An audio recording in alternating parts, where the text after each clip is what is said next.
5 rules to improve all of your tricks. How to check your stance and balance. Easy ways to check your stance. For those who want to make things simple, here are tips on how to stand over the board. Check your triangle that's made by your head and feet, so you will be in a stable balance with your head above the center of the board. This position is seen from the nose or tail. Bend your ankles and knees. Keep your upper body standing straight and head, hips, and feet aligned. When you get low, your head and hips are naturally pushed out, so they can't be aligned. But if your ankles are bent, your head and hips are out of the board equally, so you can stay in a good balance even if your head and hips are out of alignment. Also, check that your upper stomach is above the center of the board, and if so, you are balanced on the toe and heel balance as well. You can remember that the upper stomach rule is also effective to analyze tricks like spinning, jibbing, and so on. Here are more simple ways to check your stance. 1. Look in the direction you're going. 2.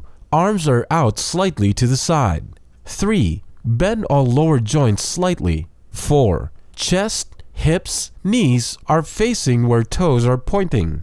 5. Head, hips are above the center of the board. 6. Strong lower body and relaxed upper body. Also, we can learn personal differences for body alignment, snowboarding style, and purpose. If you understand the difference between you and others, you can set up a binding perfect to get your best performance. Check your binding setup. Is your binding setup set back just for riding one way, or centered for riding both ways equally? How about the binding angle of your front and back feet? Duck stance for park riding? Or forwarded angle on both feet for easy curving? How about stance width? How far apart are your feet? More narrow to push down stronger your center of the board? Or wider to get more stable? Now let's check some personal differences. Body alignment. Body alignment should be considered for your binding setup and your balance over the board.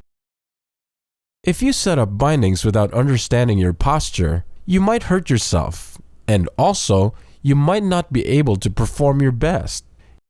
You should understand your body alignment first before you set up bindings. Then you can adjust width, angle, and so on. People still don't understand that we are not all in perfect alignment. Because of daily habits on chairs, standing still, on the bed, and so on, our muscles learn which position is comfortable, and those positions let your muscles relax or tighten. So as a result, your body is naturally twisted or leaning to the right or left. For example, my body is naturally twisting to the left, and my weight is barely on my right foot. So, good or bad, I'm comfortable with my regular stance setup. Also, your knees might be pointing inside or outside too. This should be considered for the binding angle. If your binding setup like positive 18 or negative 18 and your knees are pointing inside, what will happen? Your knees will get hurt. Also, if your knees are pointing outside and bindings are positive 5 and negative 0, you might twist your ankles easily. Snowboarding style.